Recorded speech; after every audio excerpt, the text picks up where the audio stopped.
Okay, Father Mike? Thank you. All right. It's always a joy to come. I'm a Georgetown graduate, so I get to come kind of back to where I spent so many memorable years in my youth. Now, 50 years in Alaska. And Father Gregory is exactly right. 50 years ago, our identity, I was at St. Vlad's already. I had already finished Georgetown and gone to New York. Our identity radically changed when we heard that the Moscow Patriarchate was recognizing us as a non-selfless church. With a completely new sort of, not a new vision, a renewal of the vision with which we started. You know, the church came to America very deliberately, very consciously. It's a complicated story, I'd like to summarize it. Vitus Bering was sent by Peter the Great to explore the Alaskan corner of the world. It's the last part of the northern hemisphere to be mapped. There were globes with the entire landmass of the world, Africa, South America, all of Asia, all of Europe certainly mapped, and a blank area where what we call Alaska now sits. No one knew it was there. The supposition on the part of geographers at the time was that the two continents were joined. And so Bering's first voyage was, his orders were to sail along the coast of Asia until he came to America. He sailed along the coast of Asia and wound up in the Arctic Ocean, because they're not connected, as we now know. So 13 years later, Empress Anna sent him back to do it again. It's a bit of Russian propaganda. They told everybody, we're sending Bering back to do it a second time because we find his discoveries from the first voyage were probably inaccurate. We still believe that the two continents are joined. They didn't really believe that. They told the Spanish, the French, and the British ambassador, we're sending Bering back on a purely scientific venture. No government has ever authorized or funded a purely scientific effort. So Bering set sail again in 1741. He didn't even go into the Bering Sea. He sailed straight east. You know, the shape of Alaska, there's that long straight border with the Yukon Territory, Canada. We got that from Bering. He sailed all the way to that point where he couldn't go any further and finally found Alaska. In other words, he sailed past what we call Alaska. He missed all of it in the fog. And finally made landfall where that straight line separates Canada from the United States today. Because at that very point, where he couldn't go any further anyway, there's the world's tallest coastal mountain. 18,000 feet from sea level up. You know, most tall mountains are already on a plateau, a half mile to a mile high. This one comes from the sea, straight up 18,000 feet, so it's rather spectacular. And he looked at the church calendar, and it was St. Elijah. So the mountain was named, in Russian, the Holy Prophet Elijah. In English, it's badly translated as Mount St. Elias. But in any case, he says, I hereby draw a line from the tip of that mountain to the North Pole. Everything behind me is now under Russian rule. Not ownership, that's an important point here. But under Russian rule, it's not part of the Russian Empire. And he had a companion vessel with him. He had the St. Peter. The other vessel, of course, was the St. Paul. They were launched at the same time. They set sail at the same time. But Alexei Shelikof on the other ship actually arrived in Alaska further south and a day earlier. He gets no credit for getting here first. He's only the second in command, after all. But he made it all the way back to Kamchatka, and Bering never did. He was caught in a storm. His ship was wrecked. He died. Never made it back at all. So the guy who got here second and never made it home gets all the credit, and a whole sea named after him. And Shelikof we kind of ignore. In any case, the shipwreck is the most important event, because his crew, the survivors, built a new ship from the wreckage of the old, and came back a year later. People had given them up for lost. And they arrived in Petropavlovsk-Kamchatsky with walrus tusks, ivory, very valuable in the Chinese trade, and for the first time, sea otter pelts. And the sea otter is the densest fur in the world, and the softest. So the Chinese fur market went crazy for sea otter pelts, except nobody knew where to get them. Only the survivors of Bering's crew. They had that secret. And of course, one of the complications here is the Pacific coast of Asia has no trees. It's tundra. So when you get there, there's nothing to build a boat or a ship out of. You have to haul all the lumber out to the coast. So if you want to get sea otter pelts, you get to the coast, and then what? They shot moose and elk and made leather boats, skin boats, about the size of one of these pews. Hardly seaworthy. The Coast Guard would arrest you if you tried to travel in any of these, even across a local lake, let alone the North Pacific Ocean. But that's what these guys in the next 50 years came to Alaska, tried to get even 10 pelts. Since they were worth $10,000 a piece, 10 pelts is $100,000. That's not a bad summer job, right? So you can see the cash registers going off all over Siberia. Where do we get these furs? Who knows how to get there? And it was the survivors of Bering shipwreck who led the way. 50 years, they're coming in these skin boats, trading with the native Alaskans, and going back and cashing in. Our history books say that greed motivated this trade. Well, there was a lot of money to be made. But the men who were doing this were what we might call in America the mountain men. You know, the Leonardo DiCaprio film Revenant is these kind of guys. Jeremiah Johnson, if you remember that old Redford movie. They're frontiersmen. When they made a lot of money, they didn't settle down, buy a mansion, and season tickets to the opera. Frankly, that would have been hell for them. They partied mightily. They gave large donations to churches, monasteries, schools, and they went back and did it again. And they came back and squandered another fortune and went back to Alaska again and again and again. And little by little, they settled in the Aleutian Islands. They intermarried with their allies. They were not on sweetheart, but they had their islands, and she was 12. Now she's 22. It's time to settle down. And now, the Aleutian Islands, if anyone who was there during World War II knows what the climate was like. No one appreciated it much. The rain falls horizontally. The Aleutian Islands. It doesn't trickle down, it hits you in the face. It's called the birthplace of the wind for a good reason. So probably wouldn't attract any of us for permanent settlement. But you have to remember these frontiersmen. They came from Siberia, where it's 30 and 40 and 50 degrees below zero half the year. So the Aleutian Islands were the closest thing to Tahiti they had ever seen. And this is the foundation of the Orthodox mission in North America. It's laymen coming to the Aleutian Islands, falling in love with the place and with the people, and moving in, settling in. By the time the first missionaries actually came, the first clergy, there were chapels in every village, and the entire population was already baptized. I mentioned this as the prologue to my talk because I think it's an important first principle. Mission work is the responsibility of the laity. Mission work is the responsibility of the laity. Why do I mean that?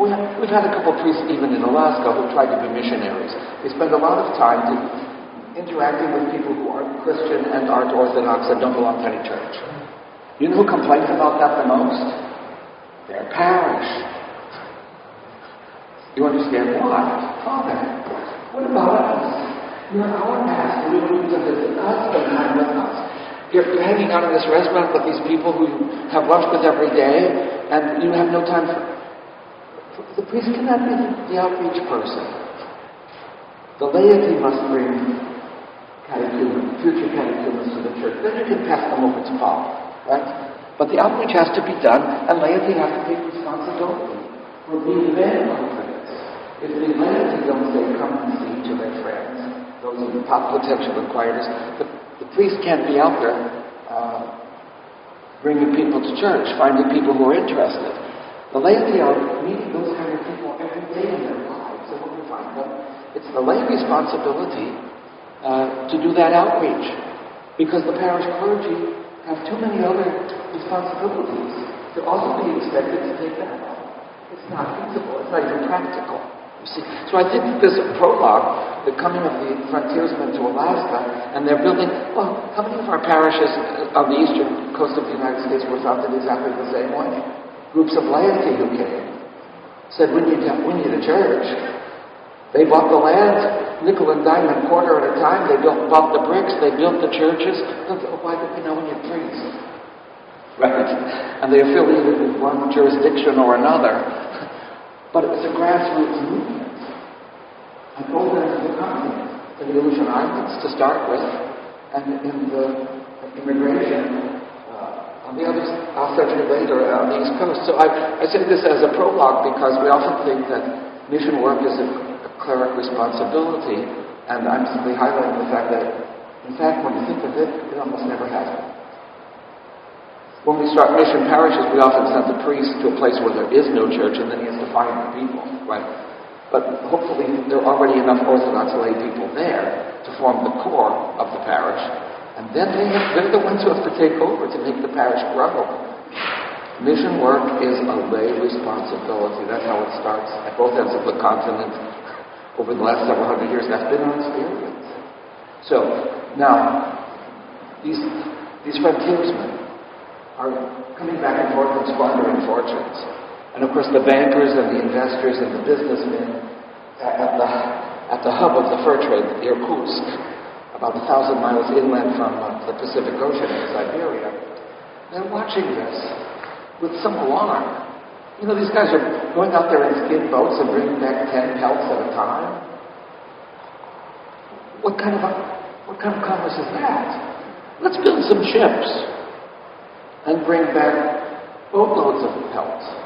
We're talking not thousands, but millions. Let's get serious about this. And so there are several companies like this organized among the businessmen in Irkutsk. For our purposes, the only one that matters is the one that's founded by Gregory Shelikof and Mikhail Golikov. The Shelikof-Golikov Company, that's what it was called. And Shelikof said to his investors, enough of this trading stuff. Why do we send people to the Aleutian Islands with a pocket full of beads, and come back with 10 pelts? Why bother even to pay? We have the armaments. We can just pull into any given village, and this is what they actually did, with a cannon. They called it a cannon. It's not something that would find, a Gettysburg battlefield with, big wheels and a horse drawn. They didn't have horses, so what they called a cannon was more like a rocket launcher, a bazooka.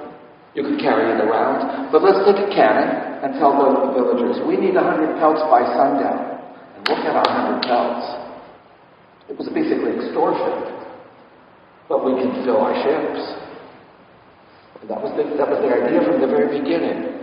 So Shelikof goes to Alaska with 3 ships, 2 of which sink. There's the Sanctity and you can see they're all named for church holidays, the day on which they were launched. The St. Michael the Archangel, and the 3 hierarchs, basically representing John Chrysostom. Only the last one survives the storms and actually arrives on Kodiak Island in 1784. This is something else we have to mention as a background. There are 20 different languages in Alaska and 5 main cultural groups. But even within those cultural groups, the languages are mutually unintelligible. So the Aleuts of the Aleutian Islands speaking Unangan, and the Aleuts of Kodiak Island speaking Aleut cannot understand each other. The 2 languages are as different as French and German. They're in the same language family, but they're so radically different. Speak one, you don't understand anything of the other. And they fought with each other probably for millennia. This is something else that I need to mention as a background. Of those 20 groups, at least 5 of them are mostly Orthodox. There are the Trinket in southeast Alaska. Trinket means the human beings, the people. In the interior, the Athabascans call themselves Dene. Dene means the human beings, the people. And then we have the Inuit in the far north. Inuit means the human beings, the people. And then we have the Yupik. Yupik means the real people.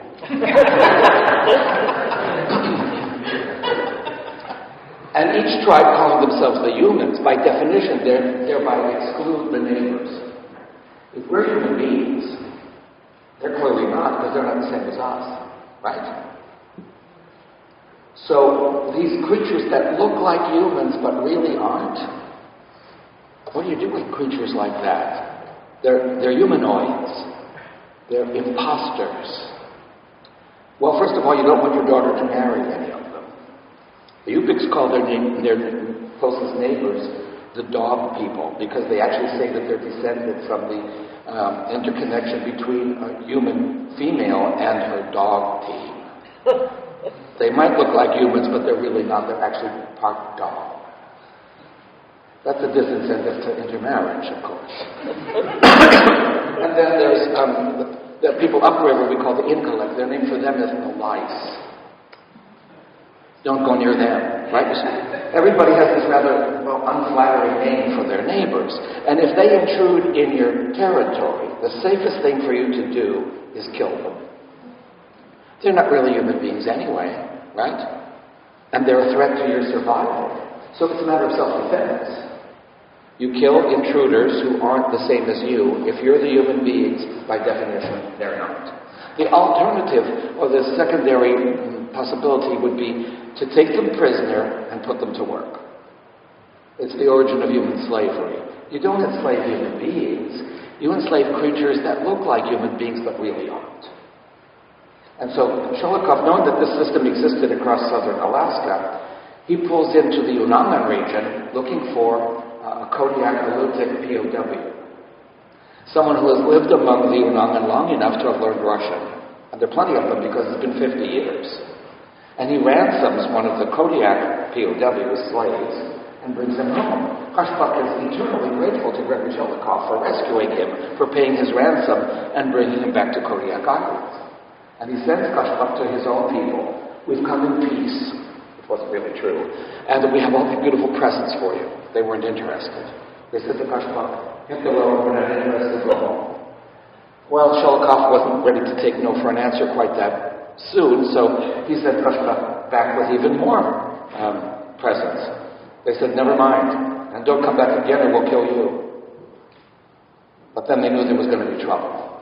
So the entire population of eastern Kodiak moved to a rock about the size of this church, with high cliffs all around it. In fact, you can't even get onto it except at low tide. At low tide, there's an isthmus that leads up to it, and you can climb up into the fortress. It's a natural fortress. It's where they used to hide when the Unangan came. They've been running to this place called Refuge Rock for centuries, because they were under attack almost constantly from one tribe or another. So they go there, and Kashpak knows the place. And he brings Shelikof with him, with their bazookas. And they attack this fortress. And of course they surrender. In some eyewitness accounts, there's about 200 men massacred at the end of this battle by Shelikof and his men. They're there to subdue these people. These are the people they want to go out and hunt for them, and not quite enslaved, because they're not going to be around to permanently serve as masters to this workforce. But when they come, they want compliance. So it's a rather brutal, iron-fisted crushing of the Alutic resistance. And then Shelikof goes not just back to Irkutsk, where he's from. He goes all the way to St. Petersburg to lobby for a monopoly. He wants all the other companies and all the other frontiersmen put out of business. He wants complete control of the fur trade. And he gets an audience with Catherine the Great. I'm not quite sure how. And he presents his accomplishments as rather, exaggerated. There are probably 200 people at Refuge Rock. He claims to have brought 20,000 new allied citizens into the empire. Exaggerated by several tens of thousands. And then, at his own expense, of course, and at the risk of his own safety, and all for the glory of the empire as a good citizen. Right? I mean, all of this is rather hyperbolized. And he wants not only to have the monopoly on the fur trade, he wants to be knighted. He wants to be Sir Gregory. And he wants a subsidy for his work. He wants permission to bring peasants with him the next time to start agricultural work in Alaska. And he asks for a priest, because now he has 20,000 new taxpayers and a couple hundred of his own people. They're going to need to build a church. In fact, he claims to have already built one, which wasn't true. He claims to have already baptized some of the local people. He was not an evangelist. And as far as I know, he didn't really baptize anybody, but he claimed in front of Catherine the Great that he had. And Catherine turns him down flat. I think she sees through his exaggerated statements and says, well done, Gregory. She pins like a medal on his chest. She gives him 2 silver swords, which can't really be used in battle, but it's nice to put on your mantle, right? And dismisses him. Well, Gregory, having come all the way halfway around the world from Alaska, is rather, disappointed. And Catherine calls him back. Wait a minute, there's one thing in your proposal I really like. You offer to bring a priest for the evangelization of these people. But you say there's 20,000 of them. One poor, overworked pastor. I give you permission to find 10. You can imagine how happy Shelikof was with this. How is he going to find 10 volunteers? The place hasn't even been mapped. Now, you might find 10 fervent, excited, enthusiastic, recent seminary graduates. But not their wives. So, Shelikof immediately decides, I'm not going to try to find 10 married priests. That's just not going to work. How about 10 monks?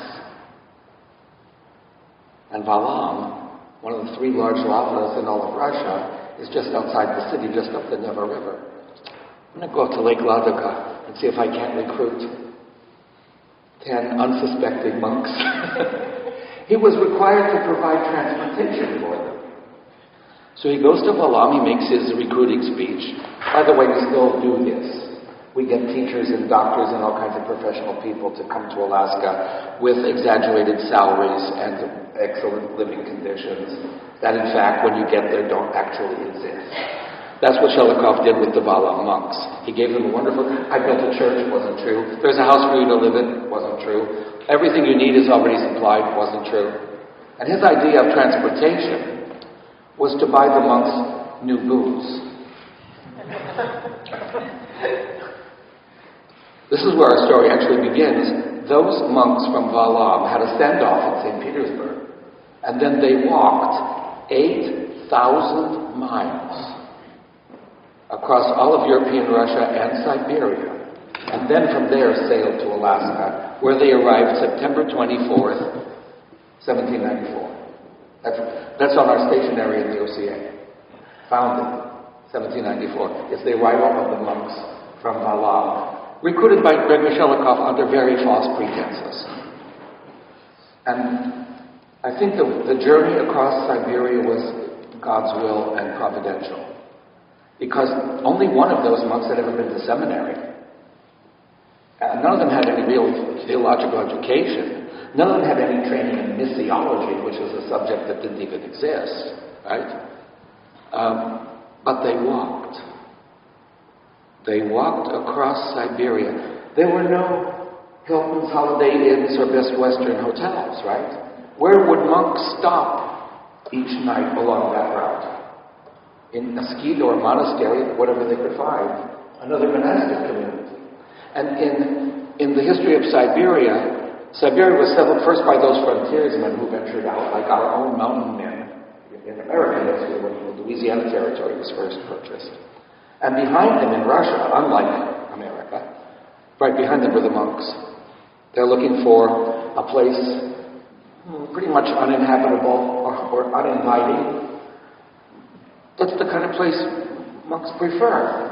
It goes back to the time of the Desert Fathers in the 4th century. Why does Anthony the Great go to the desert? I mean, he's a rich young man. He hears that famous gospel where Christ says, one thing you need more, go sell all that you have, give it to the poor, and come follow me. If the rich young man in the gospel had done that, we would know his name. He would be one of the apostles.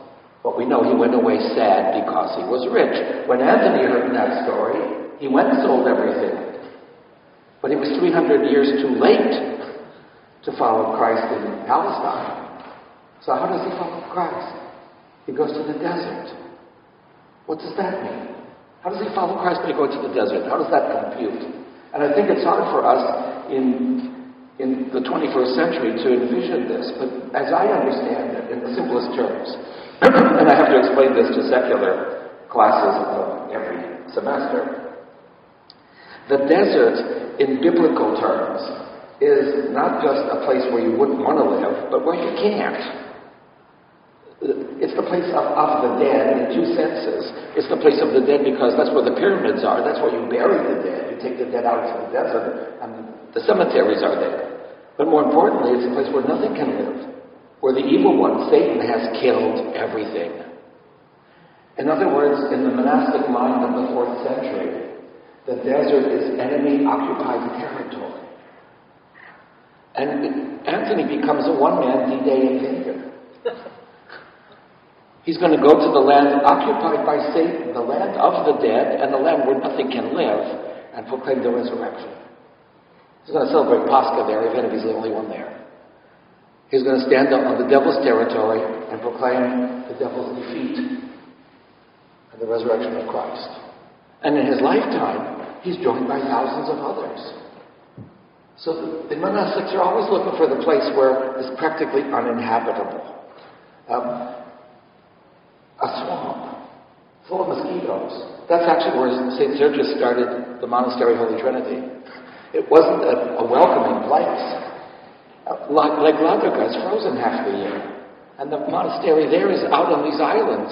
Again, it's not an Egyptian desert, but it's not a comfortable place for human beings to live. In fact, the climate there alone can kill you. Whether it's the Egyptian desert or the Arctic regions of northern Russia, either way, and that's where they are. So when the monks cross Siberia, they're meeting other men who think in the same way. Each one of those monasteries was the next wave in a leapfrog across all of Siberia, each one going beyond the borders of the empire into a region where no Christians had lived before. And there they're going to celebrate Pascha, they're going to proclaim the resurrection of Christ, they're going to have all the monastic services. It's a 5-man, a 10-man, eventually a 100-man, D-Day invasion of enemy-occupied territory. That's the mentality all the way across Russia. And the monks from Valaam are walking. What they wind up doing, therefore, without consciously intending it, as they walk across Siberia, they are reviewing the missionary expansion of the Orthodox Church across the wilderness. Because each one of those monasteries eventually came in contact with the local Siberian tribes. And in many cases, they learned that local language and began translating the services and the scripture into that language. And some of the tribal people joined the monastery. And the tribe itself was converted to Orthodoxy, to Christianity, by the presence of those men. They didn't go there as missionaries, but they wound up being missionaries. Now, our mission is going to Alaska, deliberately as a mission, but they have some idea how to proceed. They weren't trained in it. They never went to school. Only one of them had a seminary education, but by walking 8,000 miles across Siberia, they were getting, in a sense, a missiological course, a whole year's course in how to present the Christian faith to tribal peoples. Because they'd already witnessed the success of that all the way across Siberia. So when they got to Kodiak, they had some idea how to begin. But first they went to culture shock. Because none of the promises Shelikof had made were true. There was no church, there was no house, there were no supplies, there were no service books. It took them 9 months to write back to Shelikof and said, "Dear friend and benefactor, you know how much we respect you. However, nothing that you promised turns out to be true." They weren't calling him a deceiver or a liar. They blamed the local governor, Alexander Baranov, who was in shock that the monks showed up. Because he was busy extorting furs, and the monks were becoming whistleblowers. Here were the people that they had come to evangelize being forced to hunt for the company, being paid nothing for their labors, and the furs themselves being extorted from them and getting no profit. They said, this is just wrong. It was illegal. What they were doing was completely against Russian law. But there are 12 time zones from St. Petersburg. Who's going to know? And now, Gregory Shelikof sends us these monks, and they're angry.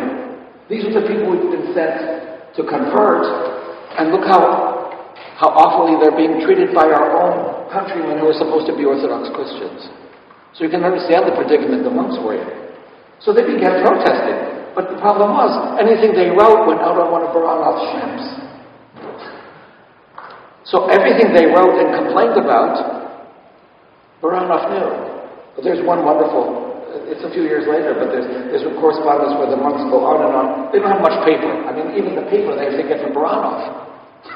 All their supplies, they're dependent on the same guy for their own survival. He does eventually build them a chapel after a lot of protesting. He eventually builds them a house. But if they need paper and ink, even to write protests, they have to get it from him, right? And all the mail's going out on his ships. So I think it's 1802, 1804, it's almost a decade later. They're still writing. And they say, the abuses here are so awful, we could go on and on indefinitely. If we had to write everything down, it would fill a book. Insinuating several hundred pages, right? Baranov is writing to his bosses back in St. Petersburg, these monks are nothing but trouble to me. If I had to tell you everything that they do, it would fill a library. Just from that one exchange, you can see who's reading whose mail. And exaggerating on both sides, right? So this is the situation. The monks come to evangelize the Kodiak Aleutic people who have been conquered now by Shelikof. There's not a whole lot of intermarriage going on, although there actually was very soon. But in any case, the context is not conducive to evangelization, because the very people they're trying to evangelize are being exploited and virtually enslaved by the company that brought them there. It's nearly an impossible predicament. The monks continue writing letters, and eventually Father Yosef, the one who had the seminary degree, is called back to Irkutsk to report directly to the governing authorities. And there in Irkutsk they ordain him Bishop of Kodiak, with authority, if necessary, to arrest Baranov and send him back in chains for trial. So the jig is up, 1799. 5 years after the monks have arrived, they're going to be directly involved in shutting down this whole operation. But the ship bringing Yosef, the Bishop of Kodiak, back to Alaska sinks in a storm. And the regime lasts another 20 years. All of this is the background to Father Herman's ministry. If you only read the Accosts to St. Herman, you would think that he was canonized because he was such a holy, miracle-working, pious, and prayerful man. That's not it. He left Kodiak and went to Spruce Island. Why? Because Baranov tried to assassinate him 3 times. He had to get out of town, out of Dodge, as they might say, because his life was threatened as he continued his protests to the government about the way the Alaska Native people, whom they called the Americans, were being treated. There's one line in one tropar: teacher and apostle of the truth, intercessor and defender of the oppressed. The tone 7 tropar mentions in one line the very reason why the Aleut people loved Father Herman. They didn't know what he was doing out in the woods. They didn't know about prayer and fasting. But they knew he was their defender. He was risking his life to defend them because he loved them. And that's my second missiological principle. If you're going to conduct mission, you have to love Christ and the gospel. Any good teacher has to love their subject matter, right? You can say, I've had that wonderful algebra teacher in school. I never liked math much, but he loved his subject so much, It was somehow contagious. I was never interested in history till I had that professor in college. And he was so enthusiastic about what he was teaching. He loved the subject matter. He conveyed it to us. We caught the fever. Right? You really can't be a successful evangelist. You can't be a missionary if you don't love, in our case, the subject matter. And the subject matter is Jesus Christ and the gospel of his death, burial, and resurrection. You've got to love that. And then, on the other hand, you've got to love the people you're bringing the message to. You can't save what you don't love. So I despair when I hear, as Father Herman mentioned, it's so easy for us Orthodox to, as it were, stand outside the city gates and rail against all the deficiencies of American culture and American society. And they're multiplying, let's face it, it's not getting better. From an ethical, moral, or spiritual perspective, it's not better now than when I was a kid. It was better when I was a kid than it is now. It's going the wrong way. We all feel this. But standing outside the city walls and condemning what's going on inside is not an evangelical position. You can't save what you don't love. You can't save America by attacking it, by degrading it, by pointing out all its faults. Whoever entered into a friendship that way? Right? No, you start off by really admiring the person you want to befriend, and sincerely so, and getting to know them, and maybe, like in a marriage, there's the courtship. You're blind to the flaws. To start with, after you've been married 30, 40 years, you can begin pointing out some of those things that have irritated you for half a century, but not at the beginning. Right? Just in human terms, how can we say what we don't love? How can we bring into the embrace of the church something we dislike? Would we want it there? So I think this is the real underlying message of Father Herman. Yes, he prayed. Yes, he fasted. Yes, he kept his monastic rule. But the people loved him because he loved them. He risked his life for them. Greater love has no man than he lay his life down for his friends, right? And they realized he had to move out of town because he wasn't safe in Kodiak anymore. It's why when he died, he forbade that his body be brought for burial to the priest in Kodiak. Bury me where I've lived all my life, on Spruce Island.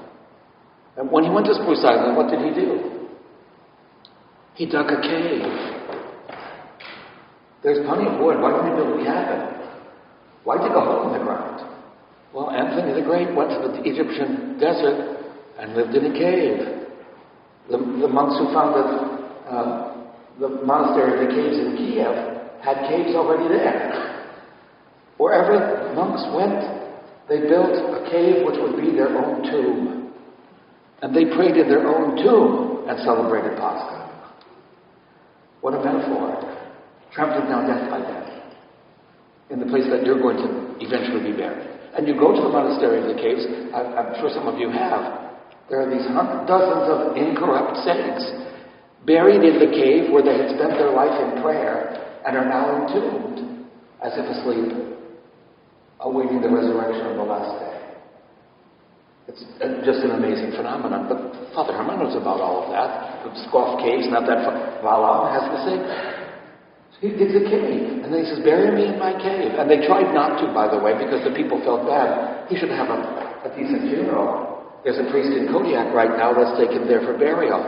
They picked up his coffin from the cave and walked about as far as from where I'm standing to the front doors of the church. And then people told me when I was there 50 years ago, this is the amazing thing, 50 years ago, the elders had been born in the 1880s. Their grandparents knew Father Herman. It's not that far back.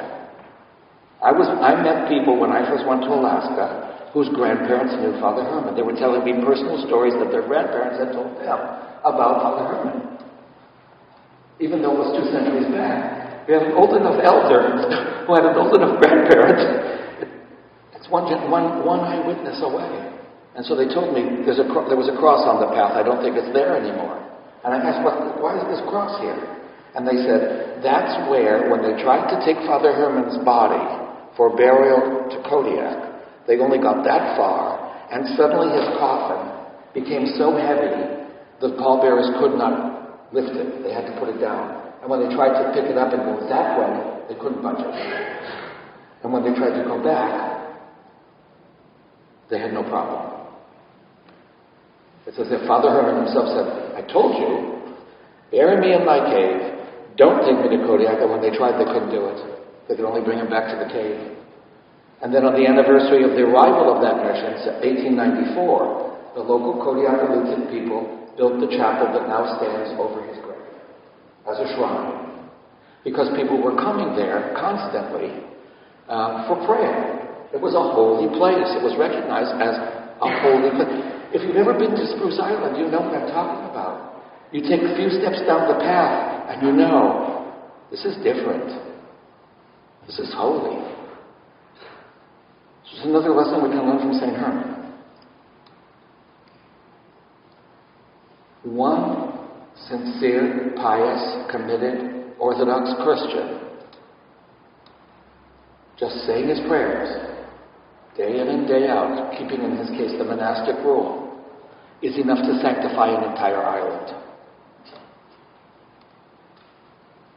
And not only that, his example gave the people on the island the confidence that the gospel he was preaching was something real. Nobody else was living up to it. The fur traders were extorting the furs, treating the people horribly. The other monks gave up and went home. He was the only one left because the situation seemed, well, doomed, without any hope. And he was right. But he moved off to that island. He dug his cave, he said his prayers, and he kept writing his letters. And the people knew it. When they were sick, he came into town and nursed them. Smallpox, he could have just as easily got smallpox himself. It's amazing he didn't. But he didn't. God protected him, and people saw. Now, during his life, Father Herman has two recorded sort of miracles. I say sort of because he wasn't directly involved. He made prophecies, really. There's the two stories that I'm sure you probably know. There was a forest fire on the island. He drew with a shovel, he drew a line in the gravel and the dirt and told the people not to worry. The fire would come no closer than that line. And it didn't. And then there's the other story of the tidal wave coming, and he put the icon on the beach and said, don't worry, the water will not rise higher than this. And it didn't. Those are the only two actually recorded miracles during his life. Even when we hear of his going to the city and nursing the sick and attending to the smallpox victims, we don't hear of any stories of him miraculously curing anybody. All that happened after his death. After his death, everyone knew where that cave was. For the first, almost 50 years, that's all it was. A cave with a cross on it. People came there to pray, asking for his intercession. And I'm not quite sure how this custom began, but I'm sure you're familiar. People took a handful of the dirt that had covered him home for people who couldn't go.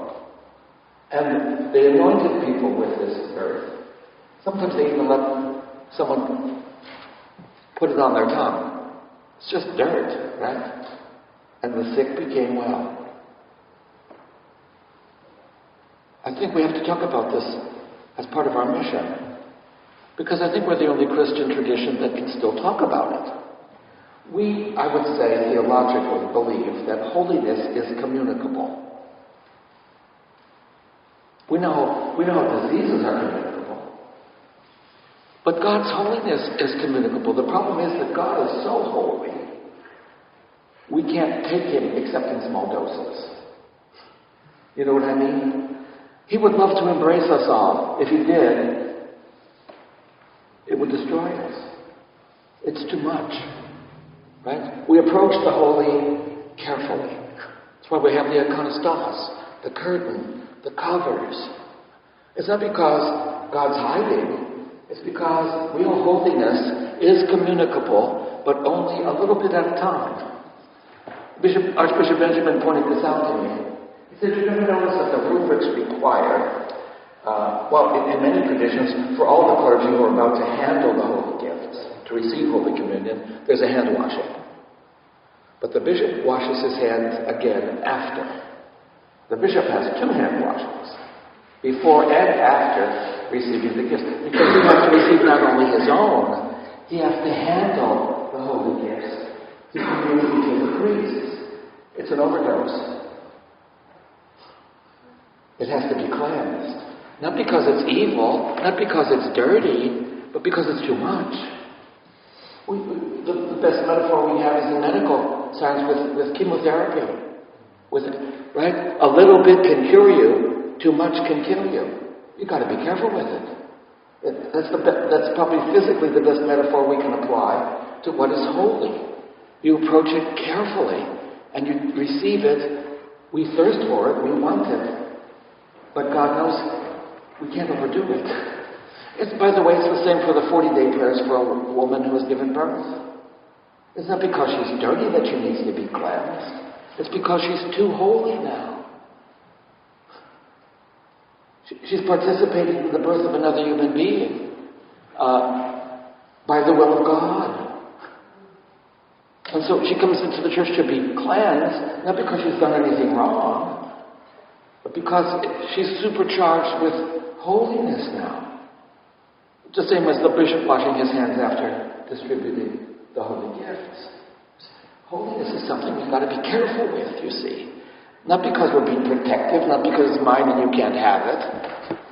I mean, I had somebody mention that with a woman in Alaska who visited an Orthodox church and was wondering about the curtain and the covers and all these things. Again, Archbishop Benjamin says, we only close it so we can open it. Because it was always open, then you become familiar. When you realize, no, there's a border here that can be crossed only with a certain amount of care, a certain amount of diligence. It's the Holy of Holies in the Jewish temple where the high priest entered only once a year and not without blood, not without sacrifice. So, the holiness of St. Herman is not from him. One is holy, one is Lord Jesus Christ. We sing that in every prayer. Okay. Holy, holy, holy, holy God, holy mighty, holy immortal. But these words roll off our tongue. We often don't think of what it really means.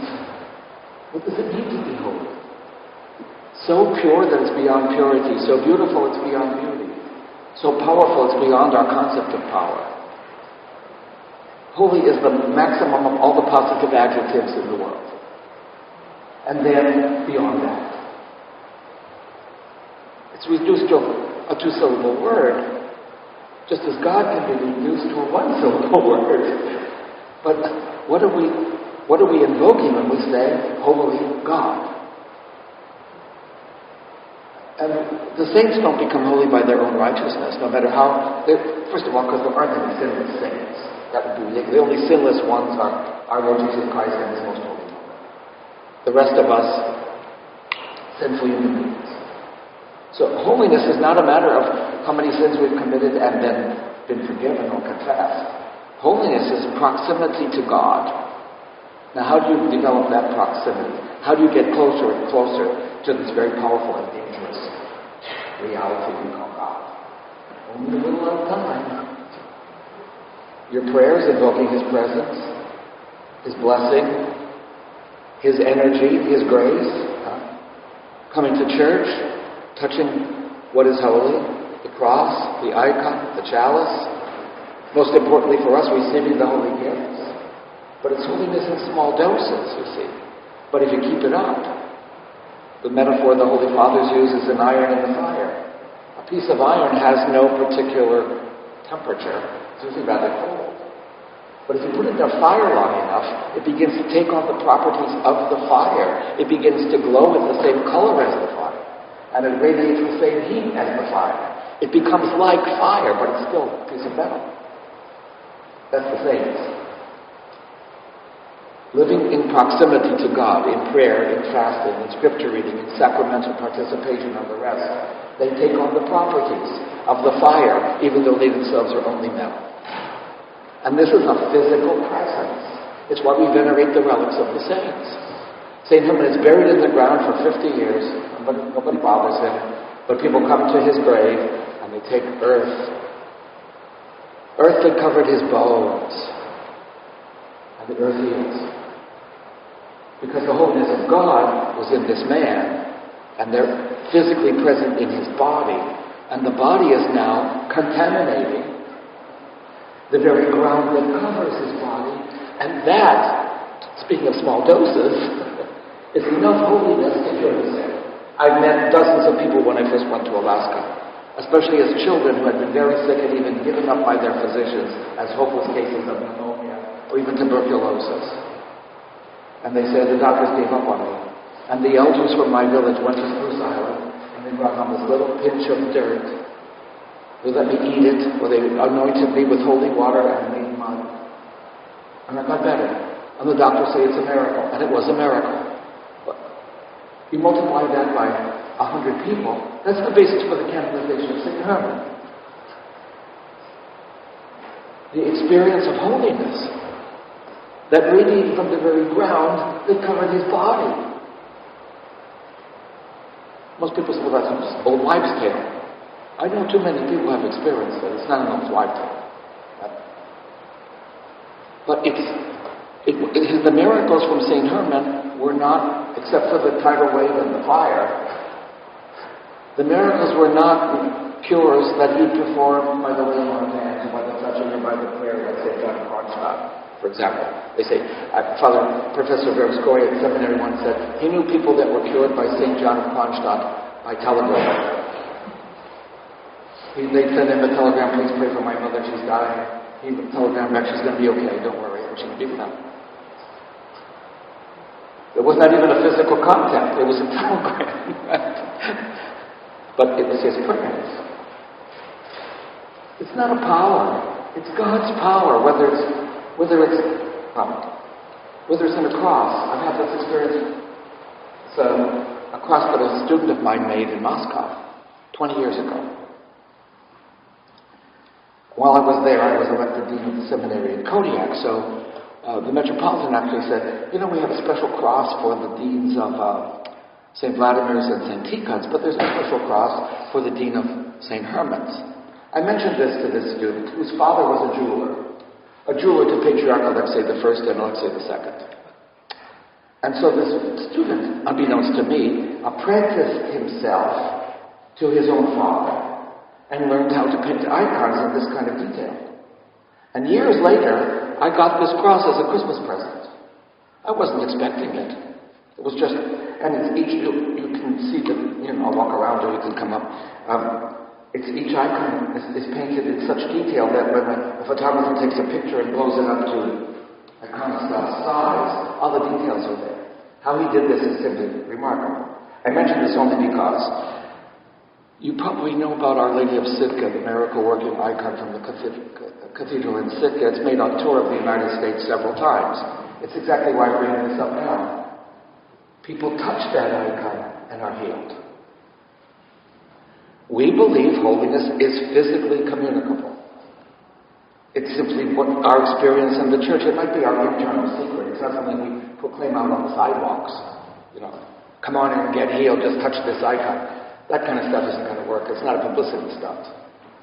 But we know that this is true within the church. We know this is our experience.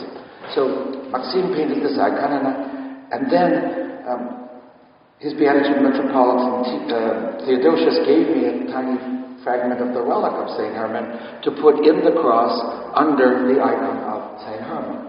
Bishop Innocent gave me a tiny relic of St. Innocent Veniaminov, and it reposes in his shrine beneath his icon, and St. Tikhon, Patriarch of Moscow. So the three relics are inside the cross. And it's the official cross of St. Herman Seminary, St. Herman, St. Yaakov Svetov, St. Innocent, and St. Tikhon, and then the Sitka Mother of God, Kazanskaya Mother of God, and at the top of all of it, of course, our Lord Jesus Christ. Well, we're on a tour with the Sitka Mother of God, and people are coming because our people somehow intuitively understand holiness is communicable. You touch this icon and you receive a blessing. It's invisible, you can't perceive it. But we understand holiness radiates, not from all icons to some extent, but from some icons especially. And this one we know. How many people have prayed there, had the akathis, said their prayers, venerated the icon, and received healing. Besides that, anything associated with the icon can also impart holiness or healing. For example, it has become rather common not only to have the icon, but to have the oil that had been in the vigil lamp in front of the icon as something with which people can be anointed.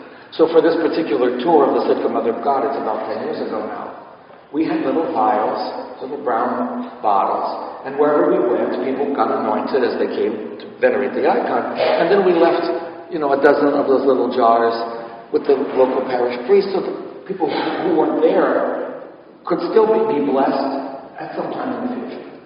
So every place we went, another dozen or so of those little vials left behind. I was on the last leg of that trip from Miami to Jacksonville, Florida, the Atlantic coastline of Florida. And then we were going to go home. At least I was planning to. They set up. Everybody had 10 days with the icon. I had the last 10 days of the whole trip. And then we got a telephone call. You're not coming back yet. Archbishop Dimitri wants the icon to come to Dallas. So we had to book American Airlines flight with a seat for the icon and fly to Dallas with it. And the service is there, and we left more of the oil behind. We're going home now. No. Elwood City, Pennsylvania was it now. So we flew to Pittsburgh and drove to Elwood City, and then, much to my surprise, Jordanville, New York, the Synodal Monasterian headquarters, and brought it there, and then back again to Canton, Ohio. So across Pennsylvania, I don't know how many times. And now we can finally go home. The last stop, Serbian Church in Canton, Ohio.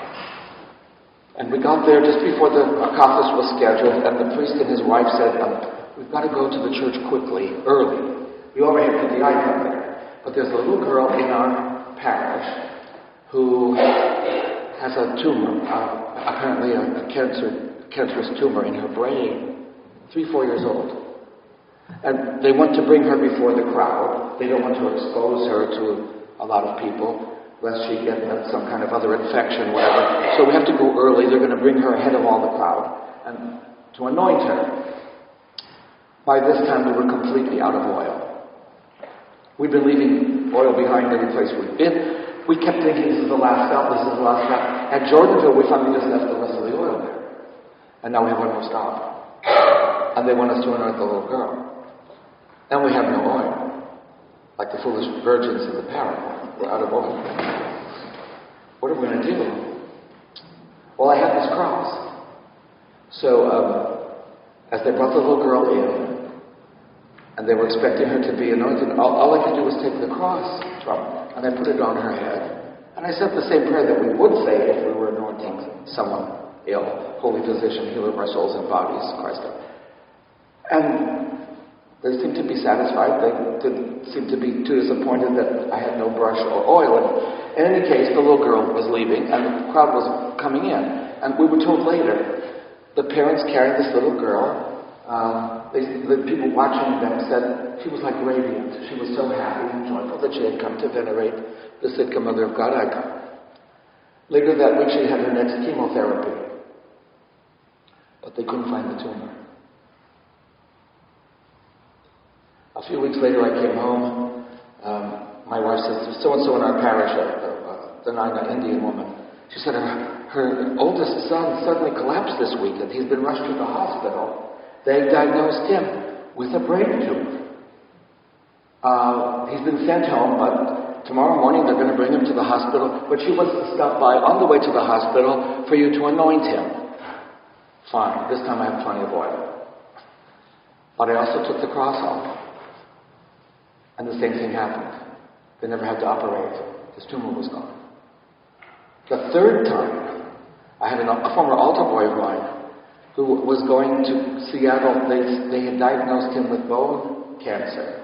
And he was going to Seattle not knowing if he would come back with legs. The fear was that they would have to amputate his legs. So we came to our chapel. We had the moleben. I anointed him. Again, I put the cross. And the third time, The cancer was gone. They couldn't find any trace of it when he went for his treatment.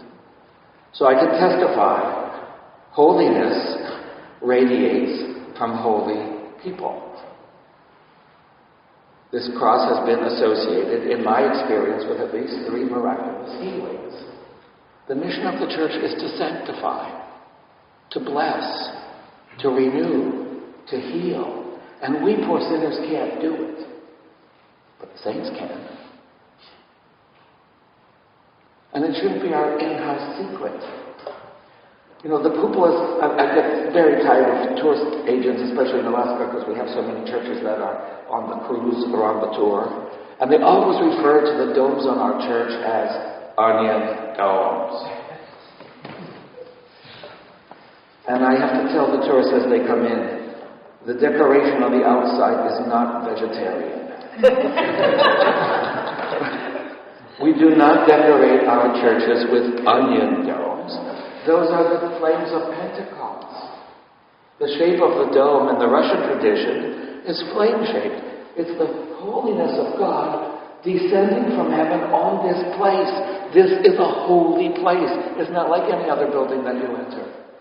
We enter it with reverence. We even say, we pray for the people who entered the temple in the fear of God and faith and love, right?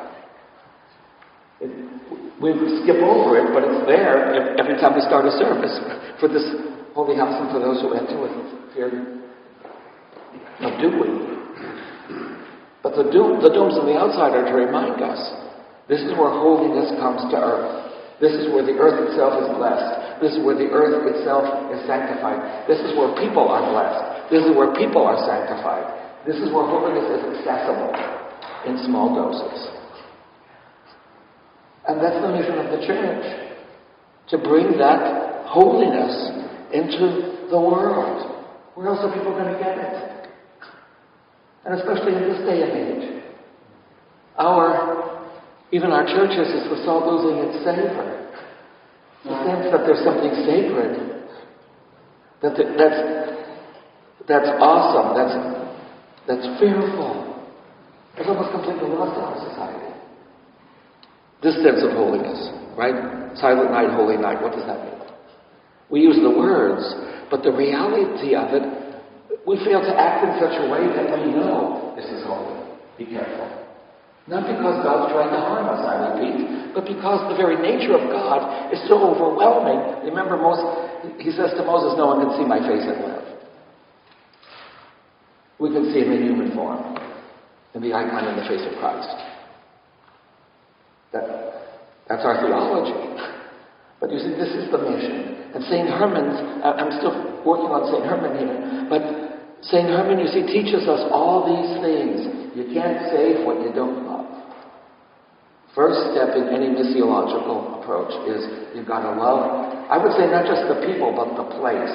Father Herman loved Spruce Island. He couldn't bear to be away from it. They say when he was stuck in Kodiak, he didn't sleep. He couldn't wait to get back to Monk's Lagoon and at first his cave and then his house. But he loved that place and he invoked God's blessing on that place and he's bequeathed it to us as a holy place, a holy ground, holy trees. Holiness is not just in our imagination a spiritual and invisible reality. It is, but it's much more than that. When it's present, it has a physical power. I had a friend from Athens years ago who came to lecture at our university, and I took him, he was a priest and Orthodox, of course, I took him to Monk's Lagoon. And again, he took 3 or 4 steps down the path into the forest. He stopped dead in his tracks, and he proclaimed, the OCA can be autocephalous. So, well, we weren't talking about that at the time. Father George, why'd you bring that up now? He said, I'm different from many of my own countrymen who objected to your autocephaly on whatever basis. You have all the requirements you need. You have the number of bishops you need. You have the seminaries you need. You have the monasteries you need. You have the parishes you need. My objection was you don't have a holy place. And you can't be, in my opinion, you can't be an autocephalous Orthodox church if you have no holy ground. But you have it. I've taken 3 steps down this path, and it's here. And then he added something truly extraordinary.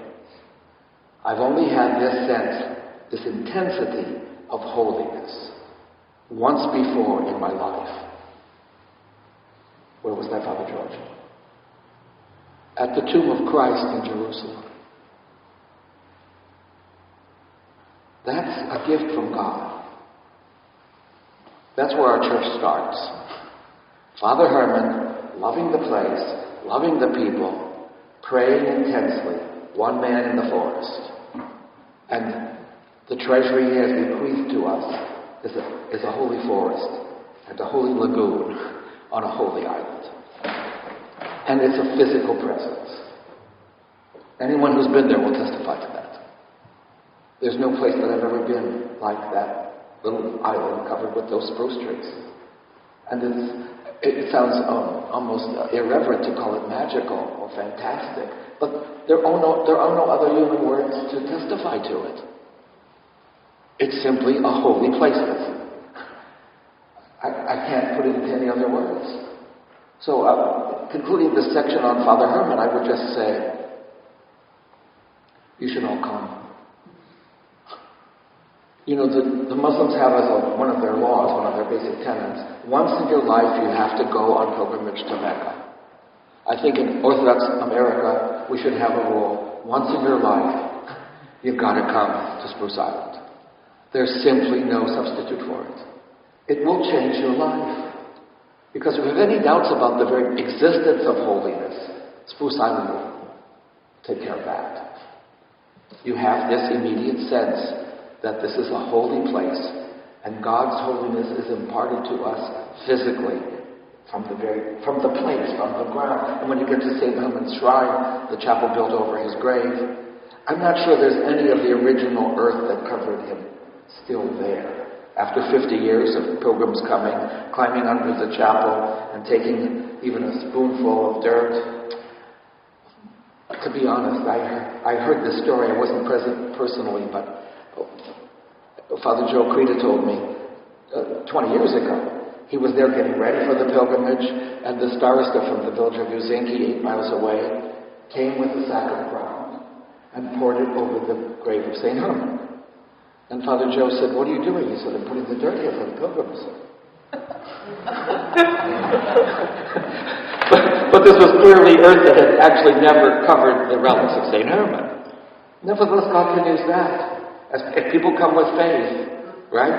It still comes from his gravesite. And I'm sure that people have been cured even from the earth. It's a kind of secondary level of dirt, right? Because it filled the hole out of which Father Herman's coffin was removed. And that had to be filled in anyway. So technically it never really covered him. But you can go to Kodiak and put your own cross on his coffin. Right? That's what it meant to canonize him. Canonization did not make Father Herman a saint. Father Herman was a saint when he was still alive. Canonization added him to the canon, the official list of saints, and gave us a day of the year on which to remember him. But he's a saint without the day, and I think he'd be embarrassed by it. Guaranteed all the saints would be embarrassed to have their icon painted and a feast day in their honor. Because one of the signs of holiness on the human side is humility.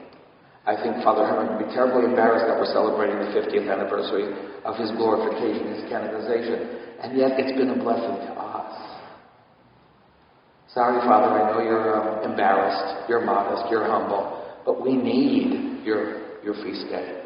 It's been a blessing to us. I must say, the repercussions were extraordinary, because the immigrant parishes in this part of the country were almost totally ignorant of the fact that the church had originated there. When I told my grandmother that there were Orthodox in Alaska, she didn't know anything about it. She came across the Atlantic Ocean. She had no experience or had never heard any story about it coming across the Bering Sea. And I must say, it was my childhood ambition to become an Indian. I told the kids last night. When I was 3, 4, 5 years old, an adult said, "Michael, what do you want to be when you grow up?"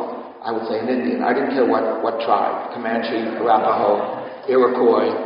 I just wanted to be I was in war paint until I was 10. But my parents, of course, who were German on one side and Ukrainian on the other, they did their best to dissuade me. Becoming an Indian is just not in the cards, right?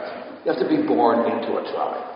So I kind of gave up on that ambition. But I was a freshman in college here at Georgetown, and I was invited by Father John Meyendorf to spend Holy Week and Pascha at St. Vlad's that spring. So after the Paschal service, it was Bright Monday, I'm going through the door, and there was a man about to graduate with a map of Alaska on the wall, with pins in it.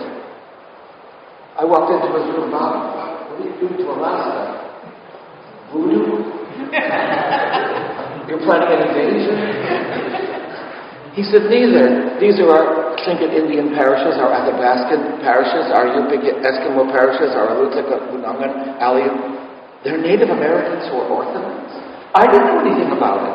I was in college already. I didn't know anything about it. That's how disconnected the two parts of our church were. Alaska was one thing unto itself, and the rest were all the immigrant parishes on the East Coast. And the immigrants personally didn't know anything about Alaska, and I didn't even remember that Alaska had been part of the Russian Empire. This guy told me. He never went to Alaska, by the way. But he planned, I said, this I got to see. My two lifelong fascinations, Native Americans and the church, and they overlap. In America, I don't even need a passport to get there. I secretly resolved I'm going to go. Someday, God willing, I'm going to go. And I spent my first year in seminary trying to find a way to get to Alaska, especially since that November they announced the canonization of St. Herman. A once-in-a-lifetime event, celebration. I can't miss this. So I wrote letters to any address I could find, asking for a job, pleading for a job, some excuse to go to Alaska. Of course, with some financial support because I had no money whatsoever. No answer or rejections. And then, out of the clear blue, came a letter, not to me, to another student down the hall, inviting him to Alaska.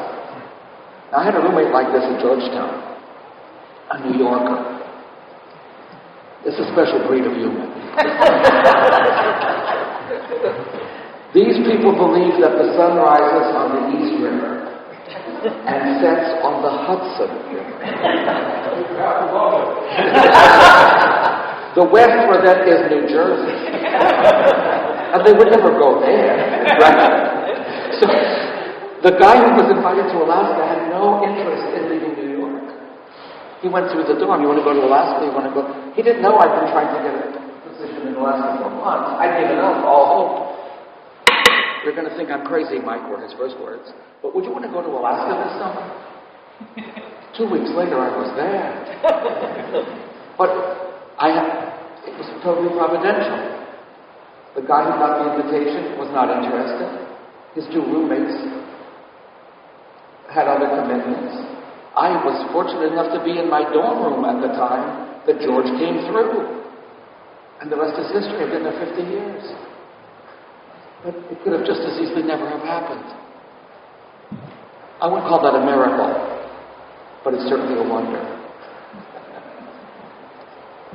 I have a book called Everyday Wonders, which is not quite miracles, but not a coincidence. And this falls into that category. It's not maybe a miracle, but it wasn't a coincidence either. It's the hand of God reaches into our lives and takes us where He wants us to go, if you're listening and open to it. So that's what happened with Father Herman. He could have just as easily never come to Alaska. Shelikof made his recruiting speech full of lies and exaggerations. When he got to Kodiak and found out none of it was true, he didn't pack up and go home. He already loved the place. He was already committed to those people. And he stayed the rest of his life. That's mission. I think is maybe the third and final lesson to learn from Father Herman. Don't give up. You don't build a church in a day. You don't build a parish in one generation. It takes time. It takes long-term commitment. When the bishop, during Holy God at the hierarchical liturgy, invokes God's blessing on this vineyard, The biblical origin of that quotation is a landscape that's been burned, and the vines have just been replanted. How long does it take for a vineyard to mature to full capacity? A century. So when you plant it, you plan to stay, to give your life. That's what it takes. It doesn't happen overnight. It's not easy. There'll be temptations and struggles and obstacles, and you persevere. That's really the story of Father Herman. He didn't give up. He didn't go anyplace.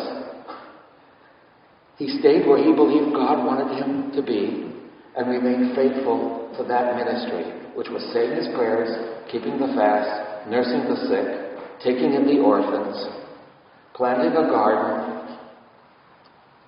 Pretty ordinary stuff. But by being faithful and planted, rooted, I think it's another important lesson from Father Herman. I'm not saying that priests shouldn't be transferred. Some of them should be. Some of them must be. For the good of the church. I mean, people have different talents and they can only do so much for one particular part and they can go down. But those who are rooted, the parishioners certainly, committed to this place, and I hope the people who are in Bethesda love Bethesda. You know, it makes all the difference. When the teacher loves the school he's teaching in, and loves the subject matter he's teaching, and loves his students, that's the best possible combination for an educator. It certainly must be the truth also for the mission of the church. Love the place, love the people, love what you're doing, and stay there. Remain committed to those people in that place. And you probably have a successful mission. But that love, I think, is what St. Herman teaches us all. If you don't love the place, and I've met priests, I really hate this town. Go someplace else, Father. And his wife says, I really don't like these people either. Please leave. Because that parish is not going to prosper. If the priest doesn't like the place and the wife doesn't like the parish, how can that blossom? St. Herman loved the people, loved the place. It's what we can learn from him. Love the people, love the place, and then do the best you can with what you got. And what you got was very little. Right? He has a cave in the woods. And nevertheless, he was faithful to the end. And 100 years later, they were building a church over his grave. And 100 years after that, he was finally recognized by the rest of the church. It took that long. And when I heard about the canonization of St. Herman in 1969, I had no idea who he was. My grandmother couldn't tell me anything about him. She never heard of him either, right? The immigrants on the East Coast did. Once he was canonized, it awakened the entire church, I would say, to its missionary foundations. That we were actually founded by the mission from Valaam to bring orthodoxy to the Americans. Whoever that was. We were not an immigrant church at the beginning. We were an external mission of the Russian Orthodox Church to bring orthodoxy to the Americans, which in this case meant the Native Americans. The Russians, by the way, came and went. Alaska was not a colony like Plymouth Rock or Jamestown. In fact, the Russian government forbade Russians from coming permanently to settle in Alaska. In this case, the Russians were not coming. Unlike the movie title with the opposite. Right? The Russians are coming, they're not coming. Who's going to lead the church? Who's going to run the schools? Who's going to build the ships? Who's going to operate the trading posts? Who's going to conduct the commerce? Who's going to teach in the schools if the Russians aren't coming? And the answer is the Alaska Native people. And who's going to teach them how to do all those things? The church. It's the next chapter in our story. St. Innocent comes in 1824 to begin schools. And the schools are there to train clergy, choir directors, readers, everything the church needs, but also navigators for the ships, cartographers for the landscape. Remember, the country hasn't been mapped yet. Who's going to map it? The Russians aren't going to do it for you. If Alaska is going to be mapped, it's going to be mapped by Alaskan Native people. And that's exactly what happened. The church laid the foundation for Alaskan Native people to become literate in their own language, to write down their own stories and their own history. And also, that's how we know about St. Herman. The Kodiak people, 50 years after his death, were getting letters from Valaam because rumor had reached them that one of their boys had been very successful on Kodiak Island. And they wanted to know more, but there was very little information back in Valaam. They began writing to the Aleut people on Kodiak Island. Who remembers anything about Father Herman? And we know the names. Constantine Lariona from my village in the 1880s had known Father Herman as a child, as a boy, and he began writing everything he knew about his physical description,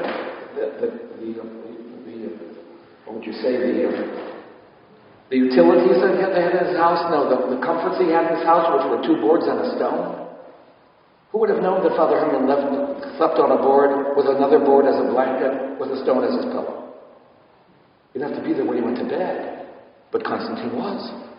We have these eyewitnesses by Aleut people who'd been taught to read and write by Orthodox clergy, who had invented the alphabet for their language and given them the means to record all this. But Constantine was also fluent in Russian. So he could write a long report about Father Herman in Russian and send it back to Valaam. And Valaam published it. And that's how we know anything about St. Herman. Or at least how I know anything about St. Herman. So I'm in Old Harbor, Alaska, where Shelikof landed in 1784, the oldest parish in the Western Hemisphere. Base of the great Clergy the theologian, John Chrysostom, 3 High Rocks Church. And I know nothing about St. Herman except the booklet that the church had just printed. And I'm reading it to my church school class. And it's one of the few times I clearly detected they were bored. When I was telling them biblical parables or stories of lives of saints, they were on the edge of their seat. They were fascinated. I'm reading to them about their own saint, St. Herman. And they're, why aren't you interested in this? This is your God, right?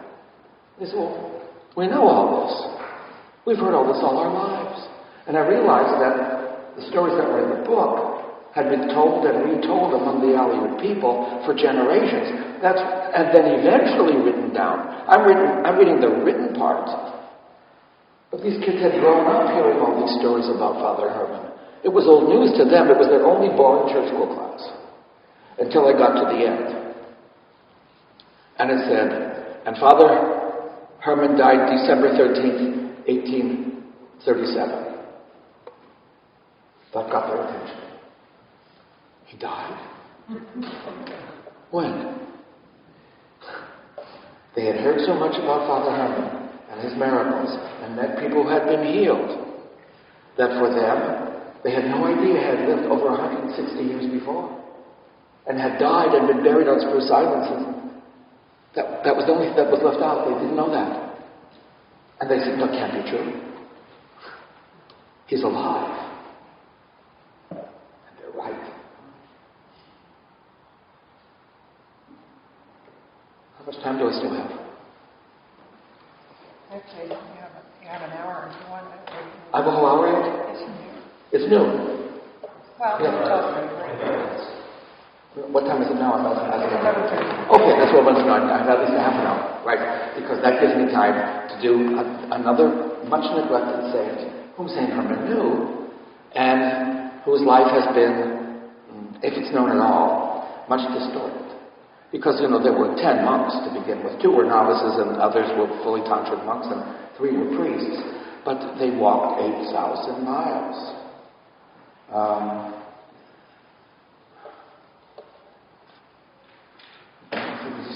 First name first. Father Yakov. Father Yakov Gorochenko was probably Ukrainian, given his last name, a military officer in the Russian army. And his wife died. I'm thinking he's between 32 and 34 years old. A young man still. And now he's a widower. So he resigned his commission in the artillery corps and entered Valaam Monastery just a year maybe before Shelikof showed up. And when Shelikof showed up, he was another one of those who volunteered. And they hastily ordained him priest. So he had been conjured from Yaakov. Russian tradition is to change from, say, the first letter to another letter with the same beginning letter. So he was Jacob, and he became Juvenaly. He was ordained like at the last minute before they left Valaam, because they figured they'd need more than 2 priests to go all the way to Alaska. It's not just for baptism. Anybody can perform a baptism, but chrismations, weddings, celebrating the liturgy, we need.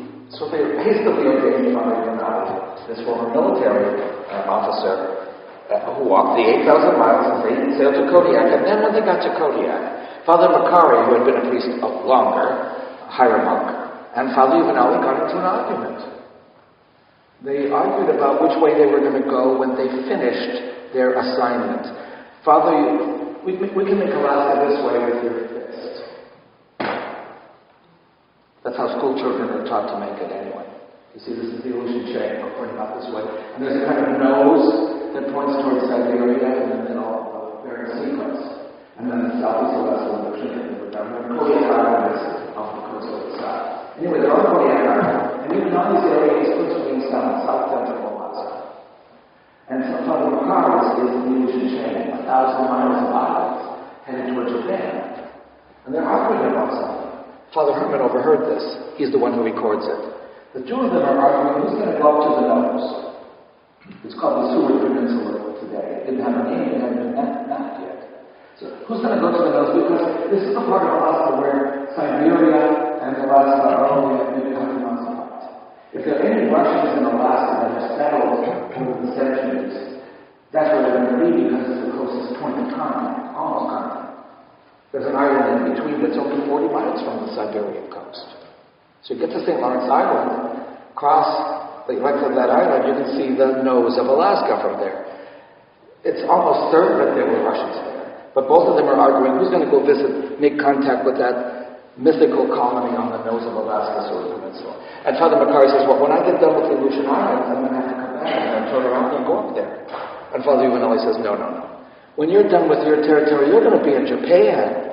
When I'm done with my territory, I'm going to be on the shores of the Bering Sea. I'm going to be much closer. And so, I guess Father Makari admits defeat. And Father Herman writes in his report, these two priests are so eager to evangelize, you can almost not contain their energy. I'm so proud of them as being so enthusiastic about their assignments. So we know where Father Juvenaly was headed. Now, then he went to Prince William Sound. He baptized maybe a dozen different villages, mostly Aleutian villagers, same as Kodiak Islanders, and then he disappeared. And he never came back to Kodiak. Father Makari, by the way, kept right on going. He got to the end of the Aleutian Islands, and he went back to Siberia to report to the Russian government about the abuses of the fur trade company. He was another whistleblower. And he reported it, and then he was there when they ordained Bishop Yosef, the Bishop of Kodiak, and was coming back on the same ill-fated ship, which then sank. So that's the end of Father Makari, unfortunately. But Father Juvenaly, we never heard from. Now, Alaska became American territory in 1867. 10 years later, the first history of Alaska was published in San Francisco by an American author who never came to Alaska and knew no Russian. How he wrote a 700-page history of Alaska without ever coming there and without having access to the language in which all the archival material would have been written is a great mystery. Well, actually, we do know. He hired some informants to translate documents for him. But they were kind of lazy, and they didn't like Mr. Bancroft very much, so they made stuff up. One of them presented, I've seen this, he presented to Mr. Bancroft in Berkeley, California, the diary of Father Juvenaly. So here, now we find out what really happened to him, because apparently Juvenaly kept a diary, and there's a day-by-day account of where he went and the villages he evangelized, and how, in the end, he was killed. And the story in the diary is that it's sort of like the Jeremiah Johnson movie, if I can refer back to that one more time. There's one episode in that movie where Jeremiah, Robert Redford, is offered an Indian woman as a wife. He's totally disinterested. He's not interested in having a wife at all. But his buddy tells him, if you don't take her, they're going to kill us. I guess that's an incentive to matrimony, because he accepted the girl, and then off he goes with her. Well, in many cases, the same thing that supposedly happens to Father Juvenaly. In his diary, the local chief wants him to marry his daughter to kind of solidify the alliance between the monk and... But of course, he's a monk. He's not in any position to marry anybody. And of course, it's impossible to have a church wedding. He's the only priest, right? So he refuses. In the diary, the girl comes to visit him that night. And one thing leads to another. And the next morning, Father Juvenaly is confessing this transgression, this seduction, really, in his diary. But he's still refusing to marry the girl. So as he's writing about all this, confessing it really, the tomahawks fly and he's cut to pieces by the Indians who are angry with him that he still won't accept this matrimony, this marriage.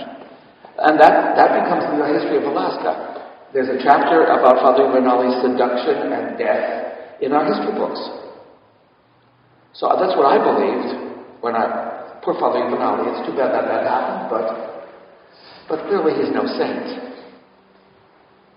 On the icon of St. Herman, the one that one did for the canonization, all those little themes around the edge, there's one rather inaccurate, no matter how you look at it, inaccurate theme where it's actually Father Juvenaly. He's not labeled. There were teepees in the background as if he was out in South Dakota.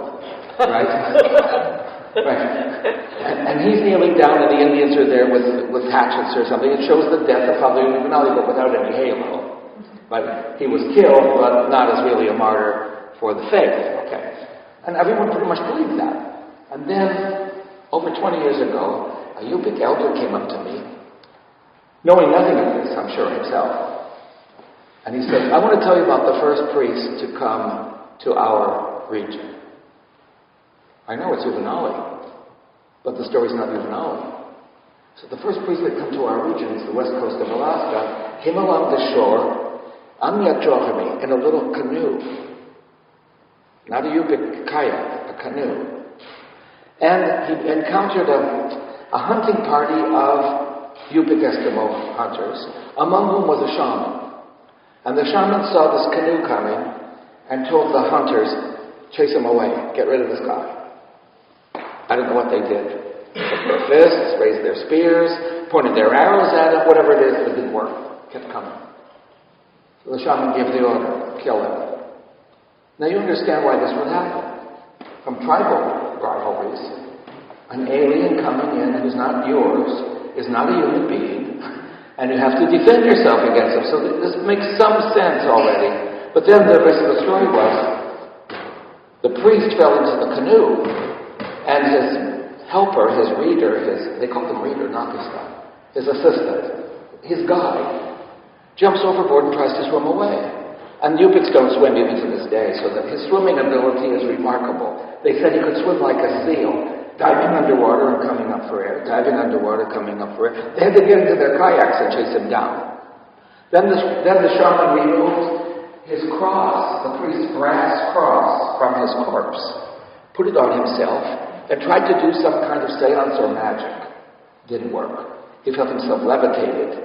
The 3 times he tried, 3 levitations. This startled him. He took the cross off, tossed it aside, and said to the other guys, there's some power here I can't deal with. If anyone else ever comes with one of these, we better be careful.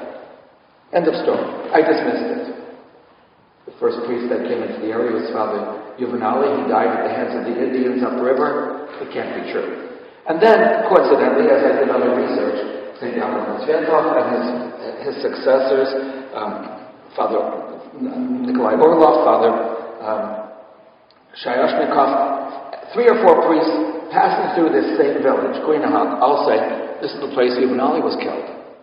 Corroborating the old man's story, but I'm still dismissing it. It can't really be true. It's a mistake. Then a colleague of mine, doing research in the Moravian Brethren's mission to this area, sends me a fax. You'll be interested in this, Father Oleska. The first Moravian missionary, 1895-96, to the same village, reports, apparently I'm not the first clergy, Christian missionary to come to this village.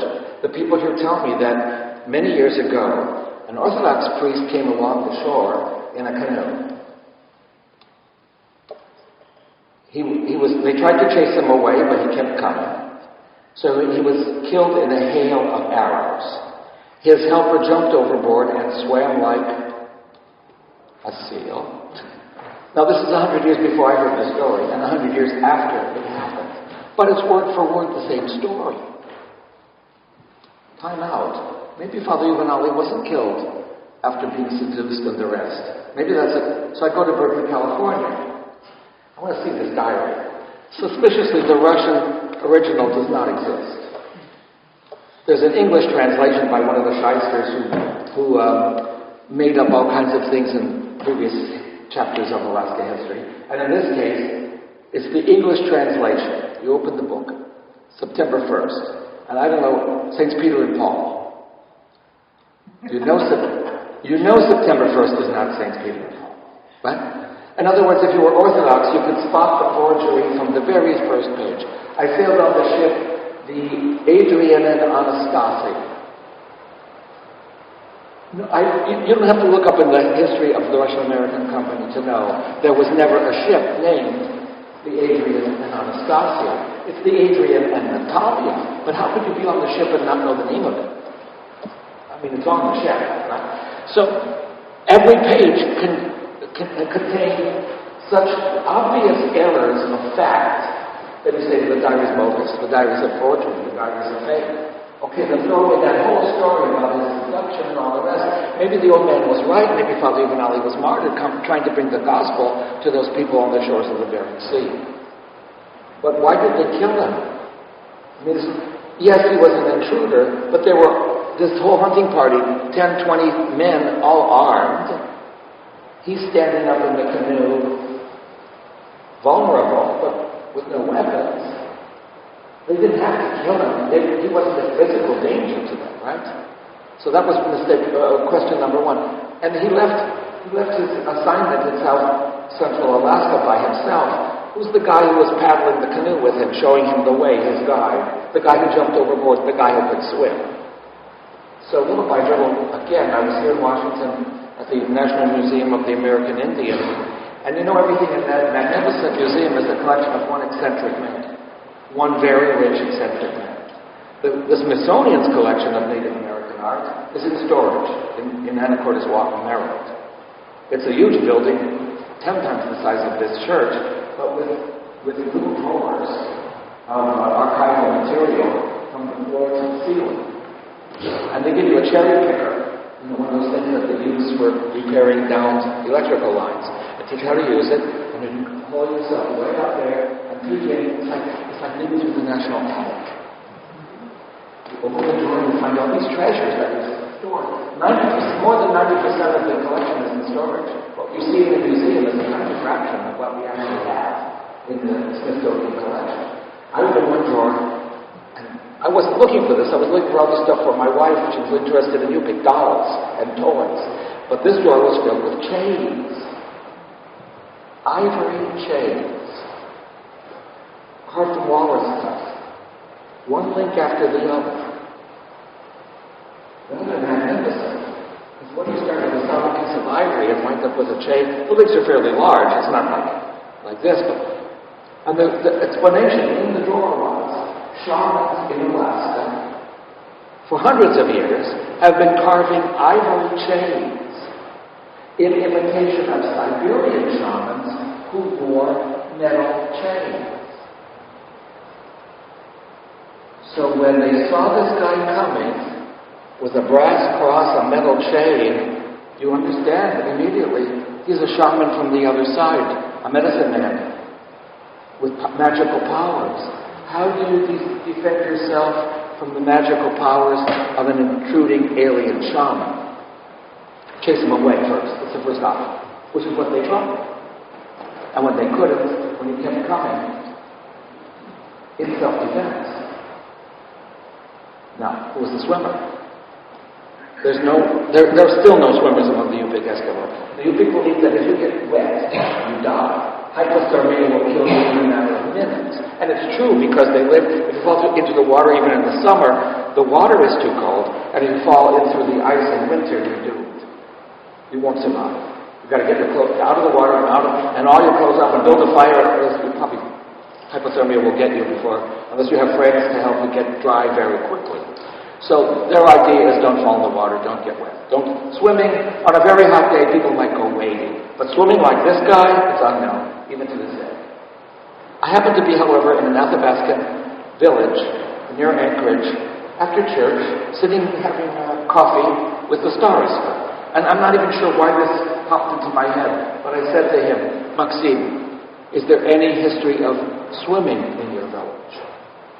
And he looked at me somewhat puzzled and said, why'd you ask? And I told him this story. And then he said, we all swim.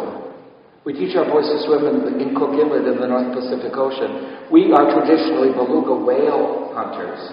When we harpoon a whale and it dives, we go in after it. Juvenaly came through exactly that village on his way to the Bering Sea. We can therefore pretty much conclude his helper, his right-hand man, his reader, his guide, was an Athabascan Indian. We can tell this for several reasons. If he had spoken Yupik, he could have said from the canoe, hey cousins, don't shoot, I'm one of you. He clearly couldn't do that. His clothing betrayed him as an intruder, an Athabascan from the other side of the mountains, who was not welcome in their territory, as we already mentioned. So he had to swim away, and he swam like a seal. So we have the two martyrs that died in 1798, our Father Juvenaly and his companion, whose name we don't know. His name is known only to God. But they're two martyrs, not just one. I think we can safely conclude that. Now, I wanted to tell this story in the form of an icon. And I brought the icon to the village where this supposedly happened. A bit risky. Because I had a student at the university, I wrote this story down and gave it to her in written form. And then I asked her to read it, and a few weeks went by and she didn't say anything. And I thought, well, if I don't ask, she won't tell.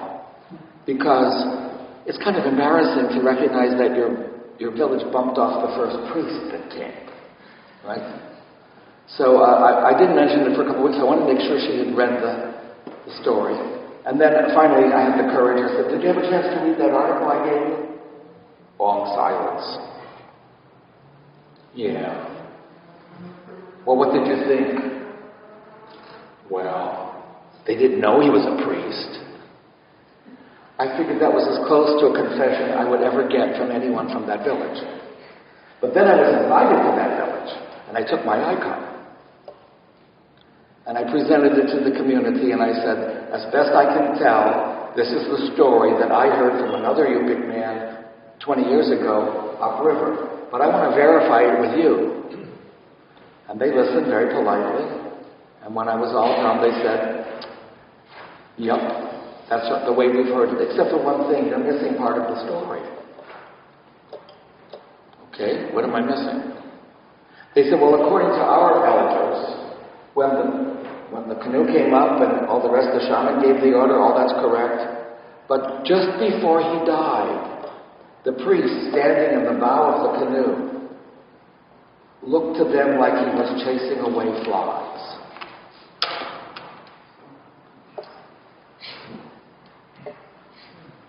Probably very quickly. Or maybe he was even blessing them. But 200 years later, you see, here's a detail they didn't make up later on. Father Juvenaly was killed not by the Indians at all. He was not seduced by the Indian princess. He's completely innocent of that. He was trying to bring the gospel to a tribe who had never seen a priest before and didn't know what a cross was. And he was killed, tried to preach to them, but never had the chance. He was killed in a hail of arrows. The final wonder or miracle would be if anyone could find, after all these years, that brass cross. There are stories of people coming to the trading post at Billingham at Michigan wearing a brass cross 10, 20, 30 years later. The cross was spotted.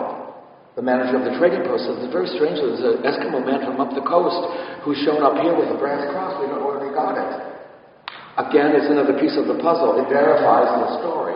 So poor Father Juvenaly was maligned, and I would say slandered, and his martyrdom dismissed as a tragic, unethical, immoral encounter. But it wasn't that at all.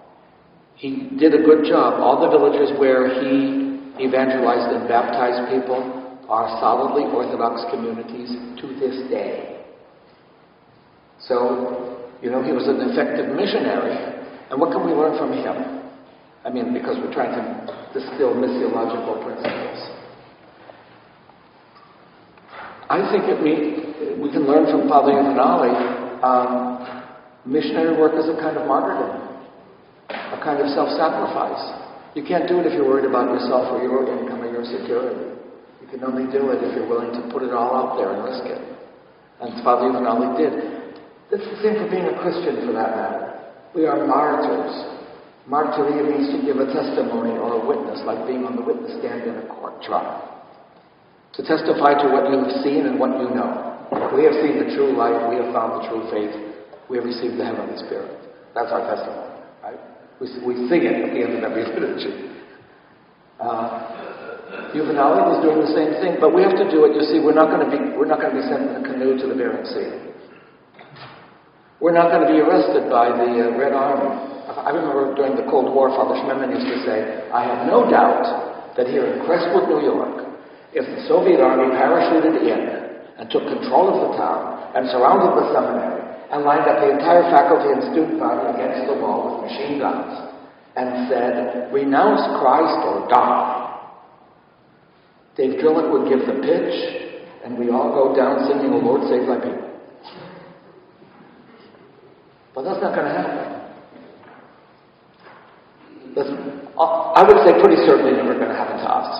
It could happen in Africa. There are Christians whose buses get stopped near the Somali border, and the terrorists take everybody off the bus, and anyone with a Christian insignia is simply shot right there in the desert.